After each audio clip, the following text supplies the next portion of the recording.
Ayun, good morning. Meron tayong unit dito, Kia Picanto. Aalisin natin yung kanyang radiator for overhauling. So, para mabaklas ito, tatanggalin natin ang bumper to. Bumper. Pero bago mo matanggal ang bumper, aalisin mo muna yung headlight. Kasi may nakaklik dito, ayan o. Kung hindi mo tatanggalin yung headlight, hindi mo matatanggal tong bumper. So, ayan, may click siya. Ayun, natanggal na natin ang kanyang bumper. Ang next natin gagawin, meron pa siyang bracket dito. Ito sa harap. Kailangan tanggalin, meron siyang bolt dito na 12 mm. Tatanggalin ito.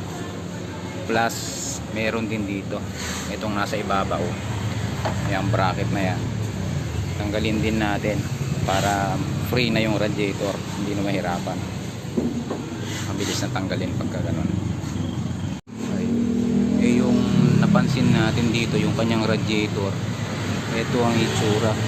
Merong ano to, meron siyang crack, kaya ganyan yung dumi lumalabas na sa mismong plastic.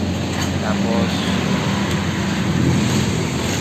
yung kanyang fan niremedyohan lang, ayan tuturo, nilagyan ng, tinalian lang ng ano, wire, ito tie wire. Ayun, bali pagpasyahan ko na lang na hindi natanggalin ito.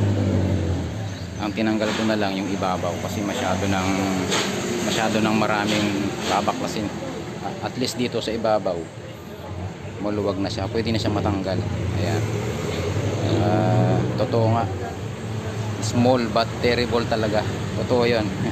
Kagaya nito, ang liit lang oh, pero mapapalabang ka sa baklasan ng radiator.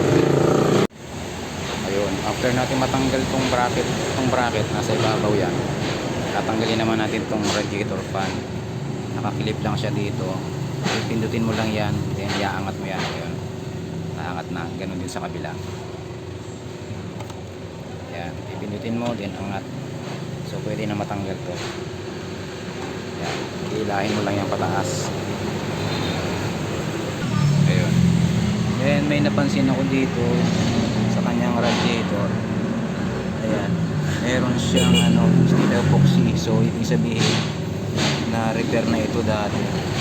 Merong leak dyan, nilagyan ng steel epoxy. So plus ganito yung itsura ng kanyang plastic tank. So ito, nag-crack na ito, kaya tumatagas yung tubig. Ayun, para matanggal na ang radiator, meron pang oil cooler dito na dapat tanggalin. Eto, tatanggalin lang yung clamp yun, tanggal na yung isa, tapos uhuhunin to. Ganon din dun sa ilalim, meron ding clamp. After matanggal ng clamp, uhugutin din yan. So free na yung radiator, pwede na matanggal. Ayun, tanggal na yung dalawang hose ng oil cooler. So yan, lahin na natin itong radiator. Ayan,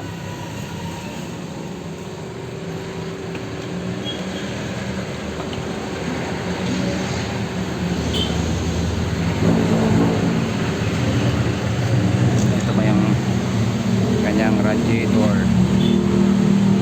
Ayan, grabe, tumutok na yan, kaya ganyan. Malamang merong issue ang cooling system nito. Kailangan ma-check mamaya.